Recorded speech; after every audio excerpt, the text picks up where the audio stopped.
espaço que se segue é da responsabilidade do projeto Afirma-te, cofinanciado pelo CICAD e executado pelo Centro Municipal de Cultura e Desenvolvimento de Idanha Nova. Bem-vindos! O programa de hoje é dedicado ao tema dos videojogos. Os videojogos, ou jogos eletrónicos, são um mundo em pleno crescimento e desenvolvimento e fazem parte da vida de cada vez mais jovens, de adultos e até de crianças. Poucos são os que não têm uma consola ou jogos instalados no seu telemóvel, tablet ou PC. Divertidos ou estimulantes ou desafiantes, há jogos para todos os gostos e é fácil perder a noção do tempo enquanto se joga. No entanto, os jogos eletrónicos são também alvo de grande preocupação por parte de pais e educadores, que veem os seus filhos e educandos a privilegiar o jogo em detrimento de outras atividades e, por vezes, em detrimento da própria relação cotidiana com a família. Vários alertas têm sido divulgados acerca dos malefícios e dos riscos do jogo excessivo. Em muitas casas é constante o duelo entre pais e filhos, entre o não jogas e o quero jogar. Terá que ser assim?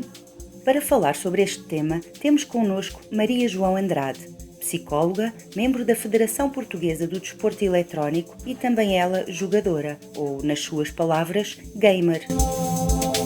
Maria João Andrade partilha connosco a sua perspectiva multifacetada sobre o mundo dos videojogos, sobre as suas características, os seus benefícios e os riscos associados ao jogo.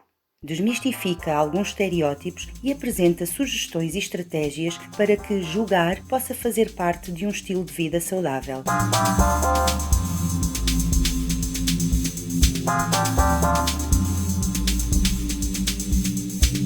Olá a todos, desde já muito obrigada pelo convite para fazer esta comunicação. Acho que é algo importante, é algo atual e que vos vai ser útil, espero eu, associado aqui aos videojogos, aos seus benefícios e características, riscos e como também lidar um bocadinho com eles neste tempo de pandemia, pois isso traz aqui algumas questões também muito comuns por parte dos encarregados de educação e portanto eu acho que vai ser um tema interessante para me debruçar aqui com vocês. Claro que se depois também tiverem alguma dúvida, podem sempre contactar-me através de Facebook ou por e-mail, sem problema. Eu sou Maria João Andrade, tenho colaborado aqui com várias entidades no mundo do gaming já há alguns aninhos. Também sou gamer, já desde muito nova, portanto foi um contexto que me sempre foi conhecido e portanto acho que posso trazer aqui um background interessante para vocês também.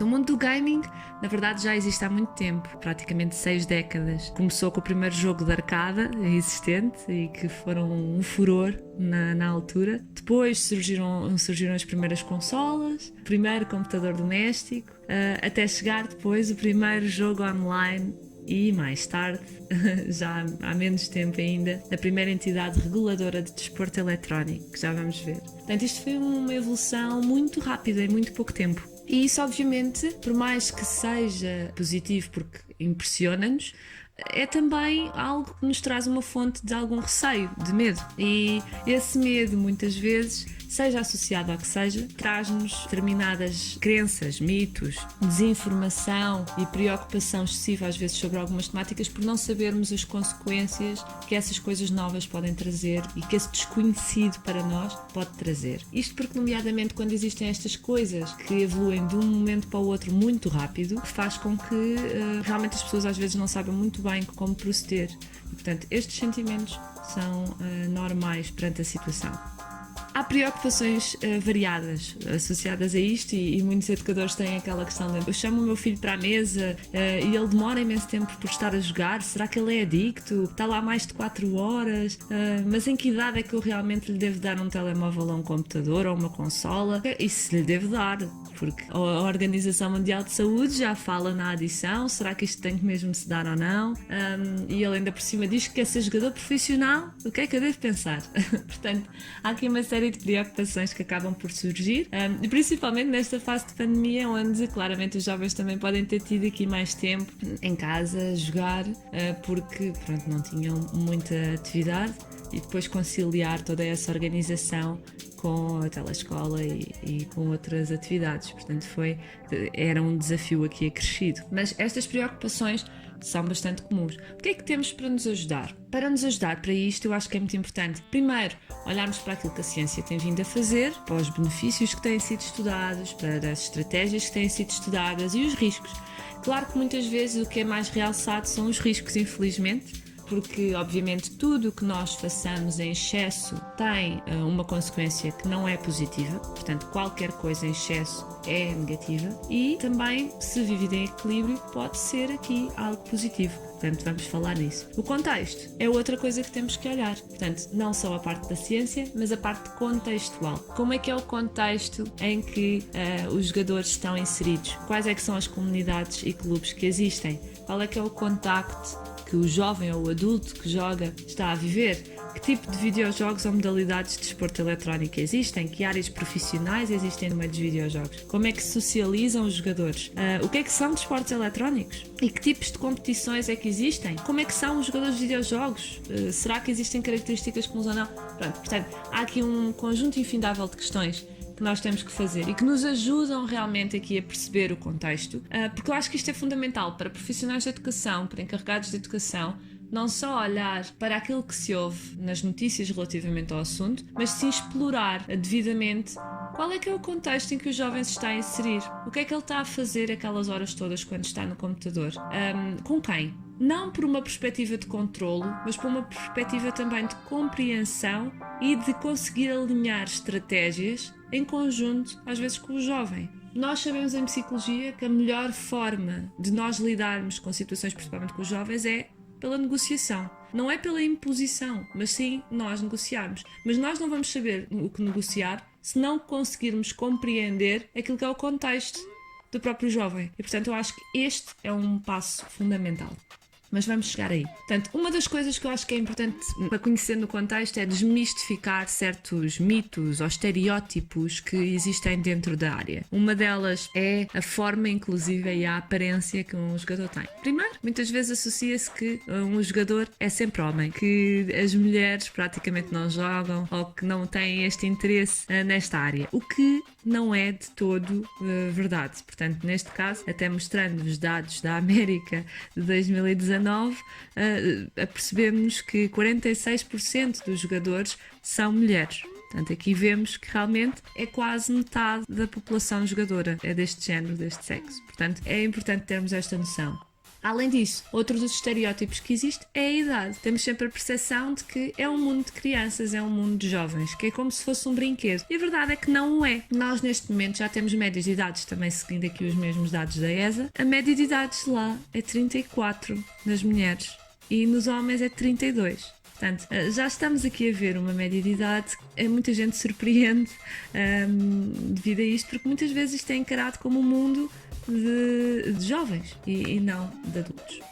Depois há aquela percepção de que normalmente são pessoas que não se cuidam, que realmente não se alimentam direito, que não querem fazer mais nada se não jogar, que se isolam, que não são sociais. E portanto há aqui esta ideia um bocadinho que é também ela enganadora. Eu acho que também não é muito difícil nós conseguirmos perceber isto. Muitas vezes os jovens estão a falar com pessoas. Primeiro, isto pode acarretar um risco ou pode ser bom, mais uma vez. Acho que é importante qualquer pai ter noção com quem é que os filhos falam online, porque muitas vezes pode acarretar riscos, mas ao mesmo tempo, aqui também isso poder ser um ponto positivo até para fazer amigos. Eu posso vos dizer, até pessoalmente, que muitos dos amigos que eu tenho hoje, já de há muitos anos atrás, são amigos que eu fiz online nos videojogos. E fui para a casa deles e tudo mais, e portanto isso aconteceu. Mas sempre com uma supervisão dos meus pais, a saber com quem é que eu me estava a dar, a que casa é que eu ia, falarem com os pais dos outros jovens, e portanto havia aqui não é uma questão de controle, mas sim uma questão de supervisão e proteção associada a estas questões, porque sabemos que existem aqui riscos a nível da vivência online e da socialização online que hoje em dia são ainda mais acrescidos. Portanto, é um fator realmente a considerar. Mas existe socialização. Por mais que não seja uma socialização muitas vezes presencial, existe socialização no âmbito dos videojogos. Inclusive, nós podemos adquirir bastantes competências a nível social, e a investigação tem demonstrado isso, através de jogar videojogos. Portanto, é interessante e importante saber-se isto.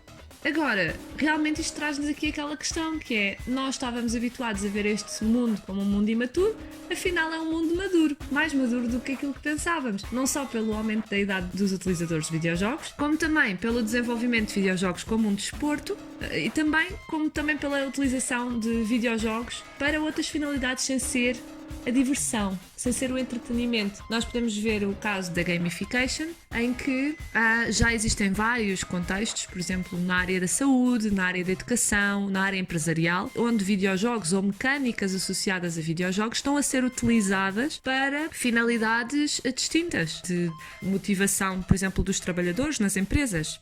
Ou ajudar, inclusive, quando pessoas novas chegam numa empresa, o processo de entrada ser mais motivador e utilizarem-se aqui mecânicas que são normalmente usadas nos videojogos nesse processo. Na escola, inclusive, também é algo também que está a crescer bastante e é uma ideia muito, muito interessante. Eu, por acaso, estou-me a lembrar de um jogo, agora não me lembro completamente do nome, mas era qualquer coisa zombie, em que é um jogo de telemóvel em que o objetivo é ajudar-nos na nossa saúde física, portanto, aquilo é para quem faz corrida, na rua, normalmente, e é para auxiliar as pessoas a motivarem-se a correr. E o jogo é simples, é colocar uns fones nos ouvidos e quando começamos a correr, clicamos na aplicação e começamos a ouvir zombies atrás de nós. Se nós corrermos mais devagar, os zombies começam-se a aproximar. Se corrermos mais rápido, começam a ficar mais afastados em termos de som. E, portanto, isto são algumas ideias interessantes, só para vocês perceberem aqui o conceito de gamification, porque é realmente a utilização de videojogos para finalidades do nosso dia-a-dia, coisas que queremos concretizar. E isto já deixa de ser uma coisa que olhamos para este meio como uma área imatura, já passa a ser bastante madura. Algo que também nos leva a pensar isso é realmente aqui a área vocacional, que é muito importante para os encarregados de educação, para os pais, para conseguirem aqui perceber certas estratégias. Nós, obviamente, vemos crescer a área do desenvolvimento de videojogos, áreas associadas à arte, ao som, à engenharia informática, que é tão essencial para estas vertentes, para trabalhar nos servidores, para trabalhar naquilo que é o front-end, como nós chamamos, que é tudo aquilo que nós vemos quando estamos a jogar um jogo, entre outras coisas, e portanto a modelação 3D, também na área da arte, entre outras vertentes de negócio, por exemplo, de gestão de produto, que são aqui muito importantes para o desenvolvimento de videojogos e que são áreas que estão a crescer a um ritmo enorme. E existem vários cursos, tanto profissionais como superiores, associados a isto e que são interessantes para os jovens que gostarem desta área. Depois temos outras áreas que normalmente são um bocadinho mais assustadoras para os pais ou até para os educadores nas escolas, que realmente aqui já trazem outras questões. Portanto, temos, por exemplo, o jogador profissional, e esta é uma área que muitas vezes traz algumas dúvidas e preocupações, mas eu acho que a forma mais fácil de nós olharmos para esta vertente é, por um lado, pensarmos, ok, se o meu filho for para o futebol, ou a minha filha, a possibilidade de ele chegar ao topo, ou ela, vai ser mínima, mas fazendo os treinos, etc., pode acontecer. E se realmente for uma área que ela ou ele gostar. A verdade é que aqui é exatamente a mesma coisa. É uma área que está a mexer muito dinheiro lá fora, que está a desenvolver-se imenso, em que inclusive já temos jogadores profissionais portugueses lá fora e treinadores lá fora também a atuar, já a ganharem bons ordenados, bem na sua vida e portanto é uma área onde é possível vingar, de facto. Agora, realmente não é toda a gente que chega ao topo. São aqueles, obviamente, que trabalham para isso, mas pode ser feito em equilíbrio, tal como pode um jovem ir aos treinos de futebol todas as semanas. Aqui é a mesma coisa, pode haver os treinos semanais para a modalidade que ele estiver a ser jogador profissional. Temos que olhar aqui de uma forma mais flexível. Agora vai ser importante perceber em que clube é que ele está a jogar, em que equipa, como é que nós, como educadores, podemos apoiar esse processo e ao mesmo tempo auxiliar a que haja um equilíbrio entre a escola e a atividade. Portanto, eu acho que isso é muito importante, porque quando nós partimos logo do pressuposto não jogas, e isso é um joguinho, isso é uma brincadeira, não vai jogar, não me interessa se queres ser jogador profissional, isso é um disparate. Se nós entrarmos com esta postura, obviamente, aquilo que muitas vezes é sentido pelos jovens é eles não compreendem este mundo, eles não me compreendem a mim. E, portanto, há aqui realmente uma necessidade de compreensão da nossa parte relativamente ao mundo do jovem e ao contexto que ele está a falar, e ao mesmo tempo isso é que também vai levar a que o jovem consiga compreender aquilo que nós estamos a tentar transmitir e deixá-lo ajudar, deixá-lo que se sinta à vontade a que nós ajudemos para arranjar estratégias de equilíbrio entre a escola e a atividade. E portanto eu acho que para eles darem no fundo razão àquilo que possamos estar a dizer. Portanto eu acho que é muito importante haver este equilíbrio entre a escola e a atividade, e eu sempre fiz isso até mesmo quando acompanhei os jogadores de desporto eletrónico a nível de performance. Isso era algo muito importante, porque há que haver sempre plano B, plano C. E portanto, isso é tal e qual como quem joga futebol e faz os seus treinos também vai continuando a estudar. Portanto, há aqui estas ideias que são importantes ter em conta. Ao mesmo tempo, isto abre outras áreas. Abre as áreas de comentador e analista de jogos. Isto, no fundo, o mundo dos esportes, dos desportos eletrónicos, fez com que a área de visualização e de entretenimento associada também a esta vertente desportiva também proliferasse aqui muito movimento.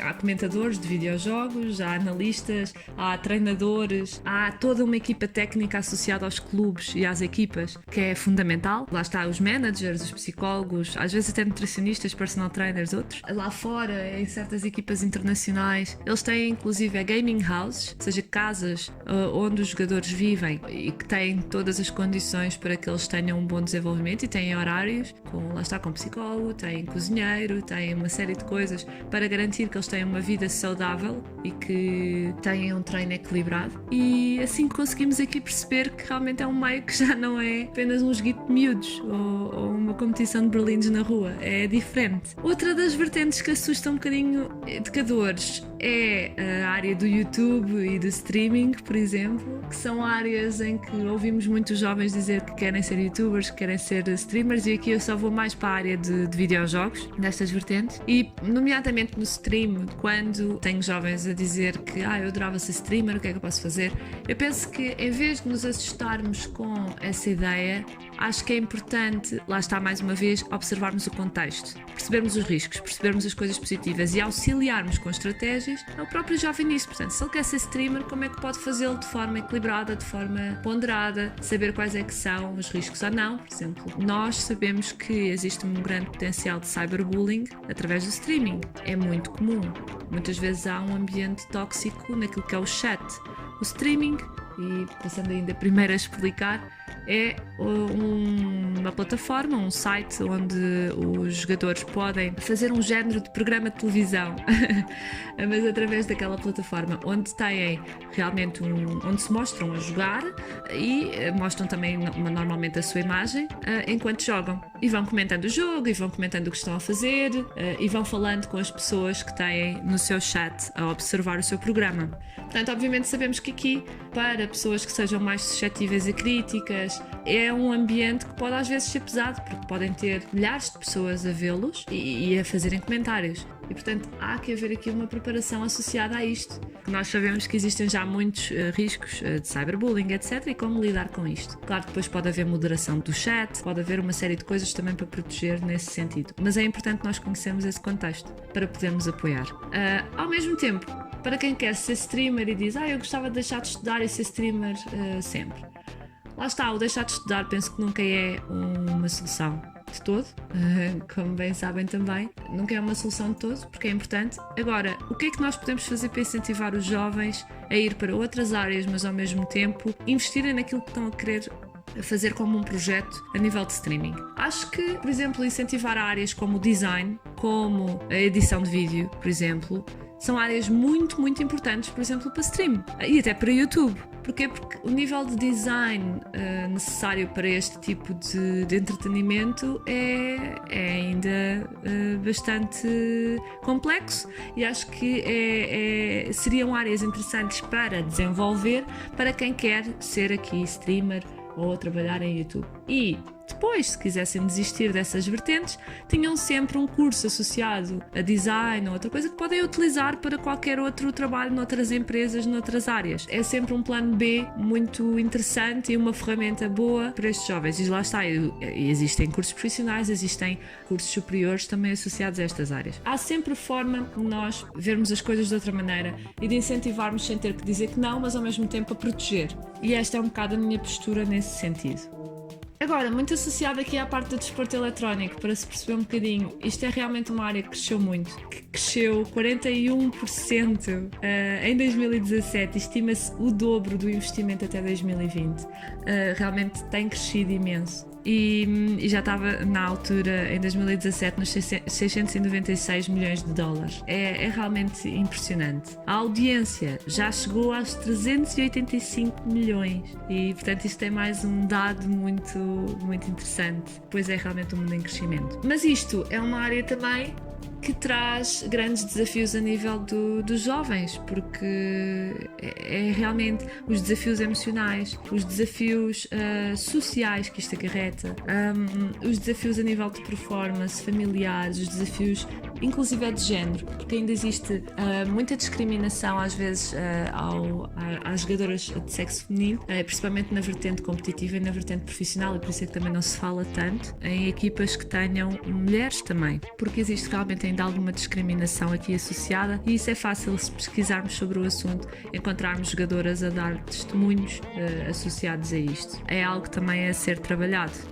Agora, algo que é muito importante nestas vertentes e quando apoio os jogadores há aqui sempre estes pontos é a necessidade de estratégias de autorregulação muito importantes, e isto educadores também é importante saberem. Portanto, haver uma alimentação cuidada, exercício físico regular, um sono equilibrado, cuidados de postura, momentos de recuperação em que não se está a jogar, mas também tem que se fazer uma coisa relaxante para os próprios, para recuperarem, ter uma higiene boa emocional e uma vida social ativa, seja ela presencial e online, e uma criação de uma rotina são aspectos fundamentais para ter, por um lado, uma boa performance, se alguém quiser ser jogador profissional, mas também, e acho que isto é para toda a gente na verdade, mas também para realmente as atividades serem vividas em equilíbrio. E muitas vezes os jogadores não têm esta perspectiva ao início, tem que ser uma conversa tida. Portanto, a alimentação cuidada e o exercício físico regular, as pessoas podem ser, mas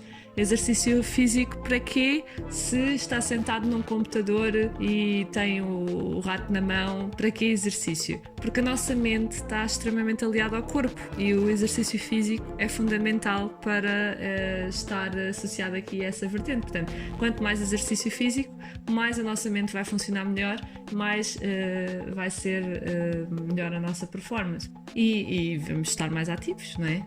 Há aqui uma série de fatores que são depois importantes considerar, mas eu não vou desenvolver muito mais. Agora, realmente a nível de desenvolvimento desta área, é importante que os pais conheçam várias estratégias associadas a isto. E eu, dando assim uma breve lista associada a esta questão, eu diria que, primeiro, criar um laço de afetividade, compreensão e respeito associado àquilo que são as atividades é fundamental. E isto é muitas vezes criado através da compreensão do mundo dos jogadores, do mundo do jovem que está a jogar. Perceber quais é que são os riscos e os benefícios da atividade, procurar esclarecimento sobre isso, procurar esclarecimento sobre qual é que é o clube que ele está a jogar, como é que funcionam os eventos, ir aos eventos que o jovem gosta de ir e perceber como é que aquele contexto funciona, porque se aquele é um contexto onde ele está inserido, é importante nós sabermos como é que ele funciona.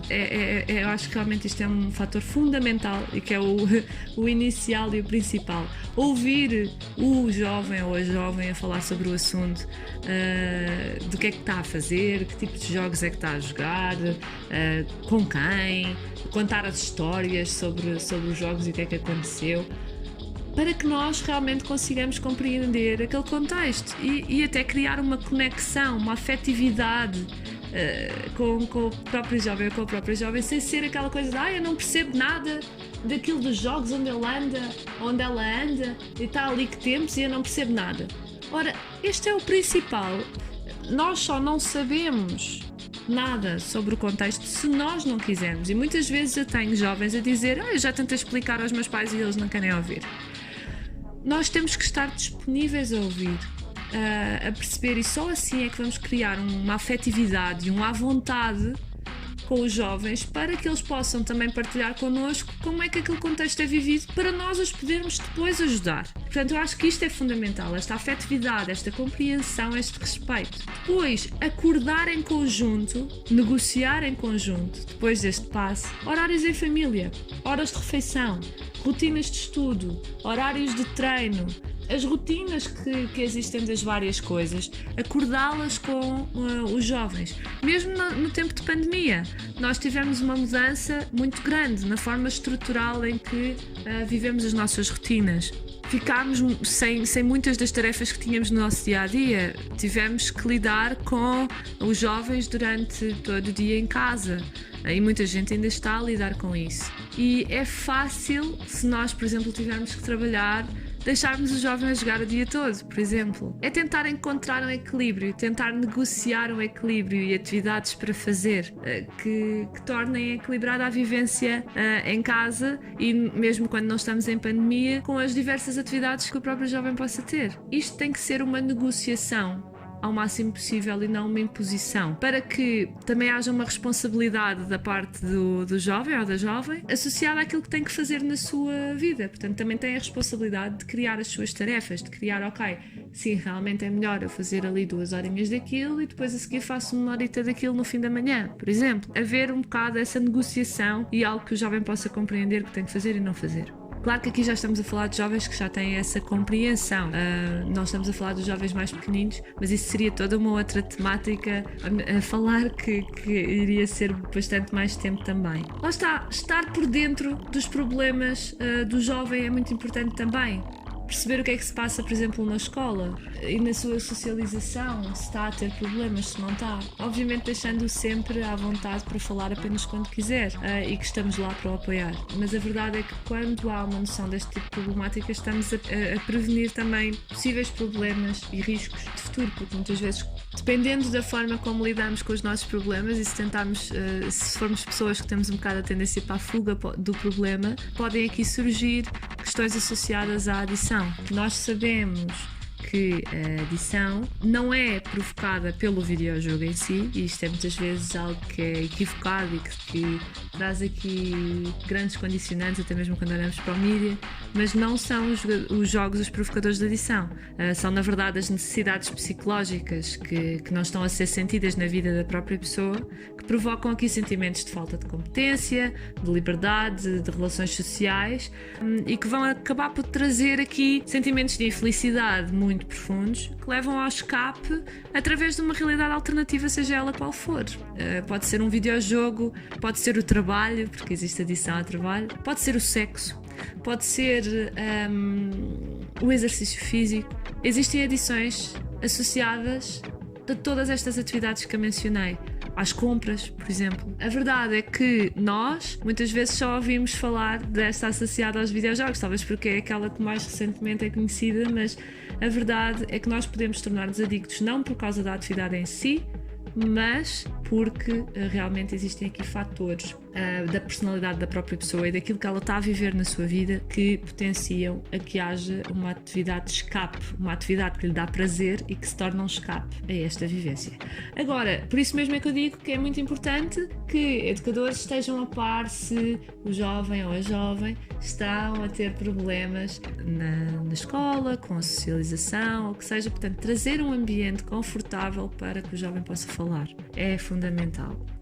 Ao mesmo tempo, estar atentos a todos os outros riscos, que aqui também seriam difícil também de mencionar todos, mas aqui, por exemplo, questões associadas à questão do dinheiro, que também é algo muito, muito comum.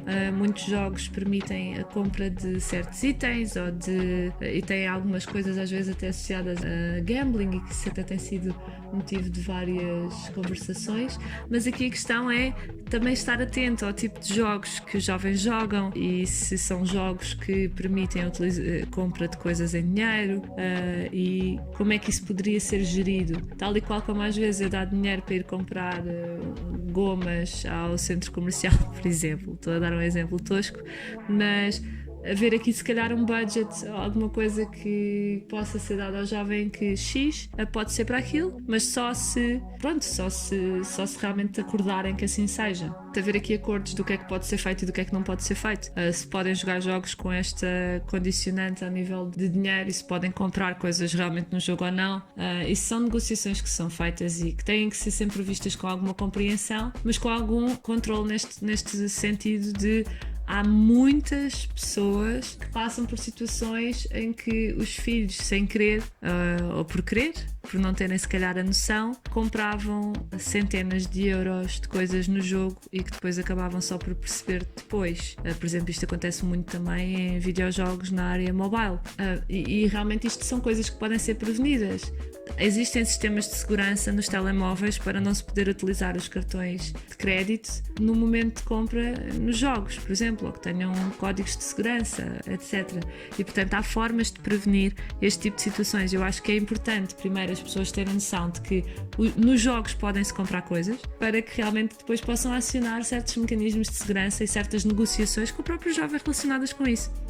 E portanto isto é outro tema também muito importante de se abordar nesse sentido. Relativamente mais aqui associado aos benefícios, queria apenas dar-vos aqui uma pequena abordagem relativamente a isto, porque acho que devíamos deixar aqui com este tom de quando as coisas são praticadas em equilíbrio, que aquilo que realmente podem trazer de positivo.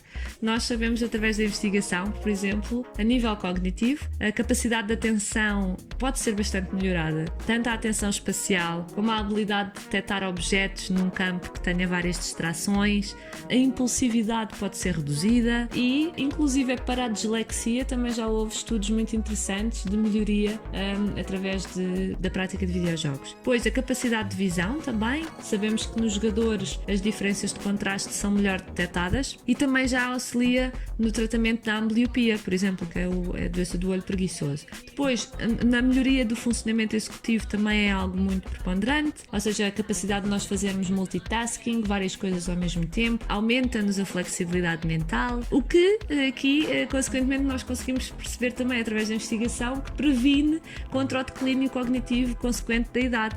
Já existem lares, inclusive, que utilizam os videojogos para a prevenção aqui do declínio cognitivo e pode ser aqui uma ferramenta espetacular. Melhoria na resolução de problemas é outra questão também muito interessante. Além disso, a nível emocional, também sabemos que há aqui um auxílio, tal como qualquer atividade de grupo, imaginemos, que fazemos com outras pessoas, há questões emocionais que vão saltar ao de cima. Quando nós não conseguimos fazer uma determinada tarefa, como é que nós reagimos? Se estamos a falhar constantemente, ficamos irritados, partimos alguma coisa ao nosso lado, gritamos com a pessoa à nossa frente, o que é que nós fazemos? E se estamos a jogar com uma equipa, ou se estamos saindo do contexto de jogo, inclusive, se nós estivermos a fazer alguma coisa com uma equipa e alguém está constantemente a fazer algo de errado, como é que nós reagimos a isso? Pronto.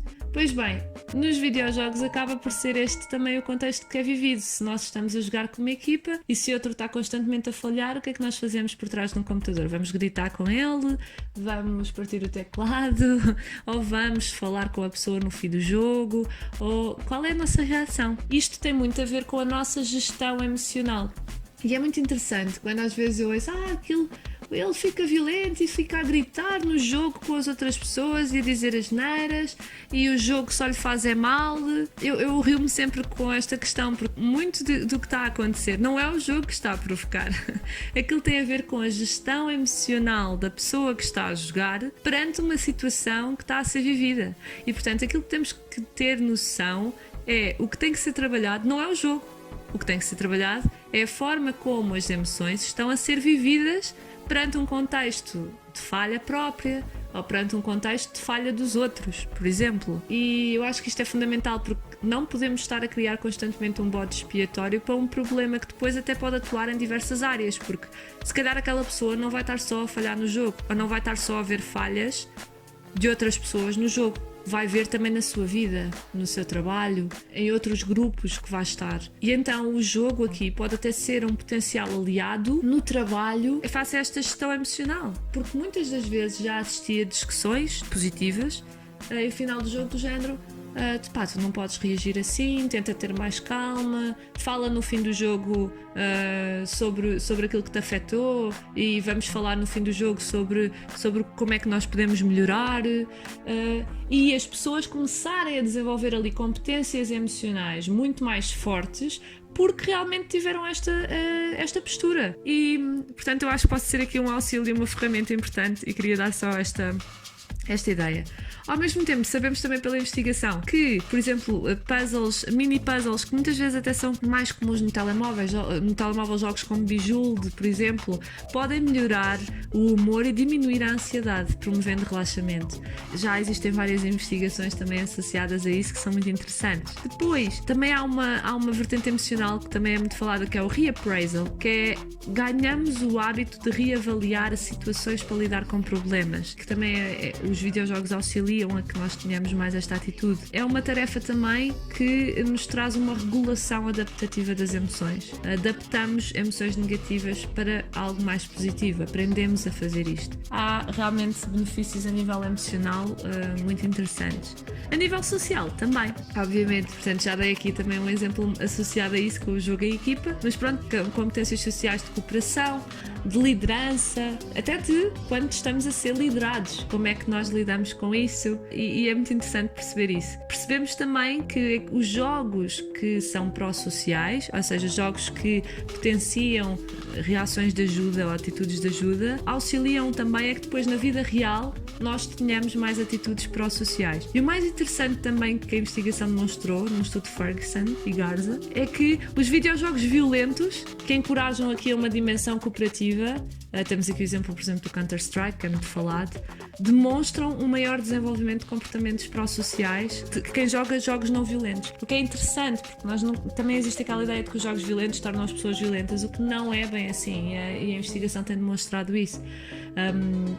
Inclusive é aquilo que tem sido demonstrado, e Ferguson fez a sua vida a estudar isto, é que pessoas que já tenham uma personalidade com esse potencial mais violento, aquilo que o videojogo pode trazer, assim como outro conteúdo de mídia qualquer, é ideias de como pôr essa violência em prática. Agora, isso pode ser um filme, pode ser um videojogo, pode ser algo que viu nas notícias. O videojogo em si não nos insere um chip para sermos violentos. Costumo dizer sempre, é muito importante que ao mesmo tempo sejam vistos os PEGIs e as idades recomendadas para os jogos por um meio indicativo de percebermos que se calhar para determinada idade certo jogo não vai ser tão compreendido. Claro que isso não significa que um jogo para 18 anos não vai ser compreendido por uma pessoa de 16 ou mais nova. Depende do acompanhamento que é feito em casa. Depende se esta pessoa tem um acompanhamento no qual em que os pais estão ao lado e vão explicando aquilo que também está acontecendo no jogo e fazem daquilo algo cooperativo, onde realmente vão ter uma compreensão a nível de moralidade, etc. Portanto, e eu acho que nós não devemos ser fundamentalistas, mas ao mesmo tempo devemos ter os certos cuidados quando estamos a comprar qualquer tipo de conteúdo, seja um filme, seja um jogo, a perceber, ok, se calhar este jogo ou este filme, etc., vão ter certos conteúdos que não vão ser tão compreendidos, e das duas uma, ou se calhar estou ao pé e acho que o jovem vai conseguir compreender e vou dar-lhe ali uma lição também de certa forma positiva, ou se calhar compra um jogo mais adequado à sua idade, que acho que muitas vezes é aquilo que pode ser a melhor prevenção. Agora, tudo depende da gestão que é feita e cada caso é um caso. Bom, em tom de conclusão, eu penso que seria importante referir aqui também que este é um mundo que veio para ficar, é um mundo dos videojogos, um mundo dos esportes, principalmente aqui considerando esta vertente competitiva profissional, que tem tido um crescimento enorme, como já fui falando. E ao mesmo tempo, acho que para considerarmos isto devemos olhar para a investigação e não nos basearmos apenas nos nossos estereótipos associados ao assunto, porque é fácil nós dizermos então, mas como é que jogar um videojogo jogo pode ser um desporto. A verdade é que pode. Nós temos desportos como, por exemplo, o xadrez, que não envolvem uma grande capacidade física, entre outros. Além disso, a vertente eletrónica já tem vindo a estar presente noutros desportos, como, por exemplo, agora temos o exemplo da Volta à França, em que os ciclistas estão a participar na competição através de um jogo eletrónico. Portanto, é um mundo que realmente aqui veio para ficar. E a investigação também aqui tem saliente certos pontos que são fundamentais para considerar uma modalidade como desporto. Uma delas é, obviamente, a performance exigir um desenvolvimento de habilidades físicas, emocionais e estratégicas, que é algo que realmente nos esportes conseguimos verificar. Ao nível do físico, muitas vezes é algo relacionado com a motricidade fina e é importante verificarmos isso. E ao mesmo tempo, ter uma estabilidade institucional que caracteriza a regulação de regras claras que tornam esta atividade uma atividade recreativa e juvenil. Isto é algo importante e é isso que trouxe também a presença da Federação Portuguesa de Desporto Eletrónico em Portugal,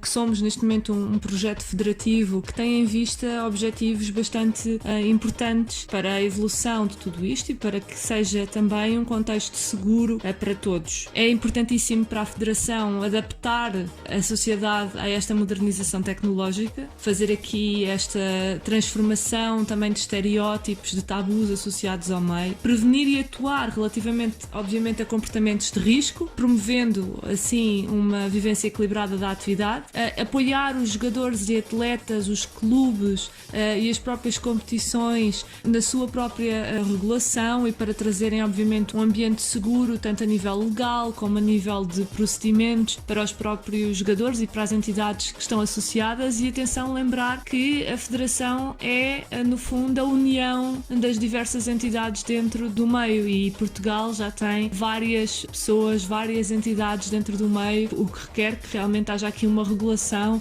e um entendimento diferente, tal como existem nas outras modalidades desportivas. É um meio, e o que eu quero dizer com isto é que é realmente um meio que veio para ficar e que por isso mesmo já estão a ser desenvolvidos mecanismos para que haja um apoio não só para estas entidades, mas também para os pais, para os educadores, para se poderem informar em segurança relativamente àquilo que existe e onde pode ser seguro os jovens apoiarem-se e obviamente terem tudo aquilo que precisam para se desenvolverem numa área que podem realmente gostar e ter aqui frutos. Mas pronto, isto eu acho que são alguns dos pontos fundamentais que acho que se devem ter aqui em consideração. Claro que isto era um mundo e muito mais haveria para falar, mas espero que já tenha sido um bocadinho esclarecedor, e qualquer dúvida que tenham também podem sempre contactar ou quem sabe até fazer-se mais comunicações sobre o assunto.